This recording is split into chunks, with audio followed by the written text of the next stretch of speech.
સોનગઢમાં મામલતદાર કચેરી ખાતે આધાર કાર્ડ અને રેશન કાર્ડ કેવાયસી માટે અધિકારીની સૂચનાનું સુરસુર્યું।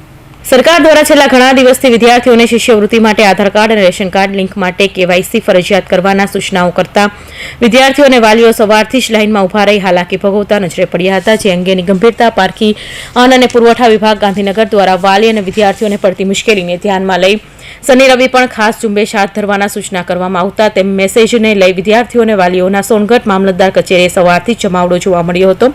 તેમ છતાં કામગીરી બંધ રહેતા ફરી વિદ્યાર્થીઓ અને વાલીઓમાં આક્રોશ જોવા મળી રહ્યો છે। ત્યારે વાલી અને વિદ્યાર્થીઓને પડતી ભારે હાલાકીને ધ્યાનમાં લઈ જિલ્લા કલેક્ટરે આ દિશામાં ધ્યાન દોરી કામ કરનાર અધિકારીઓ અને એજન્સીઓના કાન આંબળે તે જરૂરી બન્યું છે અને વ્યવસ્થા કરવાના સૂચન કરે તે જરૂરી બન્યું છે।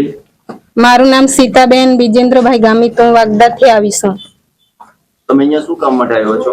અમે આધાર અપડેટ કરાવવા આવ્યા છે। અને તમને આજે જે શનિ રવિ છે તે શનિ રવિમાં જ આધાર અપડેટ થશે એવા કોઈ મેસેજ હતા? મેસેજ આવેલા છે મોબાઈલમાં, એટલે જ આવ્યા છે। અમે કે ગાંડા છે કે એટલે રોજ રોજ આવ્યા કરે।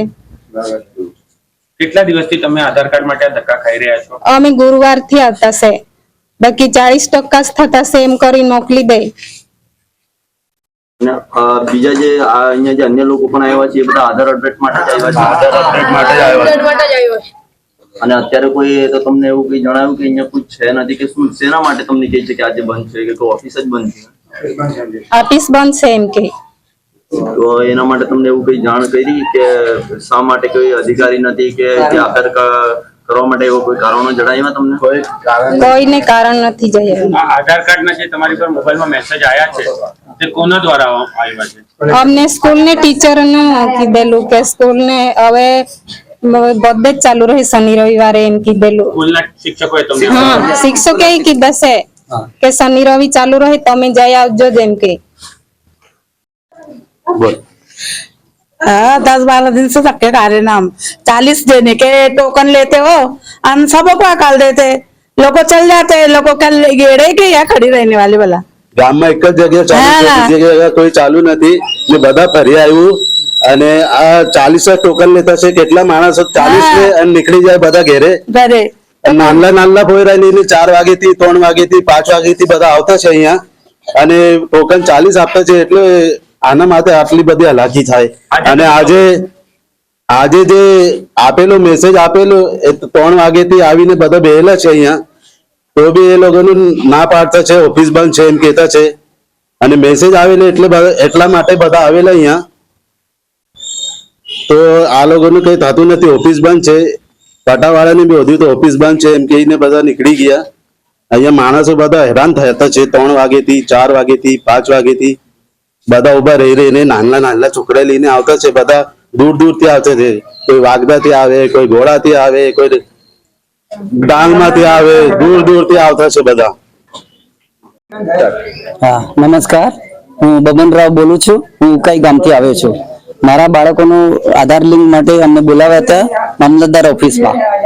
આજે અલગ અલગ ગામથી બધા પબ્લિક આવી છે, લગભગ સવારે 3-4 વાગ્યાથી આવેલા છે। તો અમે સવારથી ઉભા છીએ, અમે ઓફિસમાં જોઈએ તો અહીંયા કોઈ નથી અને એક બોર્ડ મારેલું છે કે આજે કામગીરી બંધ રહેશે। તો અમારે કહેવાનું એમ થાય છે કે જો સ્ટાફ કોઈને પ્રોબ્લેમ થયો છે તો બીજો સ્ટાફ પણ મૂકી શકાય છે આધાર કાર્ડ લિંક કરવા માટે।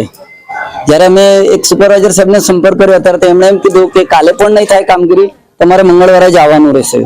તો આવું કેમ? સ્ટાફ તો ઘણો છે એમના પાસે, આપણા પાસે, તો બીજો સ્ટાફ મૂકીને પણ કામગીરી ચાલુ રાખવી જોઈએ ને। આજે લોકો આવા ડાંગથી અને અલગ અલગ ગામથી કમસે કમ 50-50 કિલોમીટર દૂરથી બધી પબ્લિક આવી છે, સવારે 3-4 વાગ્યાથી આવે છે। તો આના માટે તો થવું જ જોઈએ ને। નામ અમે આધાર કાર્ડ લિંક માટે મેં સંપર્ક કર્યો, અંદર જે નંબર લખેલા છે ઓફિસની બહાર ત્યાં કોન્ટેક્ટ કર્યો તો એમને કીધું કે હવે 3-4 દિવસ પછી જ થશે કામ। આજે અમે કમસે કમ 40 થી 50 વ્યક્તિ મતલબમાં પબ્લિક, સવારે 3 વાગ્યાથી આવેલા છે, કમસે કમ 100 જેટલા પબ્લિક અહીં આવીને ઉભા છે। તો પછી આવું કેમ? એના બદલામાં બીજો સ્ટાફ, હવે એવું જાણવા મળ્યું કે જે આધાર કાર્ડનું કામ કરે છે એમને એડમિટ કરવામાં આવ્યા છે દવાખાનામાં, તો પછી એના બદલામાં બીજો સ્ટાફ મૂકીને તો કામગીરી ચાલુ રાખવી જોઈએ ને। આટલા દિવસોથી પબ્લિક હેરાન થાય છે। ટેકરામાં રહું છું, મારા છોકરાઓ સવારે 7 વાગ્યાના લાઈનમાં ઊભા છે, હજુ સુધી 11:30 થયા છે, હજુ સુધી કોઈ અધિકારી આવ્યો નથી. એ લોકો એમ કહે છે કે શનિ રવિ અમે લોકો ચાલુ રાખીશું. આ છોકરાઓને પાણી પીવાની સગવડ નથી, એ લોકોને વિચારો ને. તો તમે એક બીમાર છો તો બાકીનો કોઈ કાર્યકર્તા નથી, શું કામ લોકોને એમ કહો છો શનિ રવિ અમે ચાલુ રાખીશું? એમ એના માટે કોણ જવાબદાર છે? એમ નહીં હોય તો અમે કલેક્ટરને જાણ કરીએ કે ભાઈ અહીંયા વ્યક્તિ નથી તો અમને બધા વેરા બોલાવી લો, તો અમે વેરા જોઈન કરાવીએ. બાકી છોકરાઓને ભૂખા શું કામ રાખો છો? સાદિક પઠાણ સાથે મનીષ જ્ઞાનચંદાની હિન્દ ટીવી ન્યૂઝ તાપી.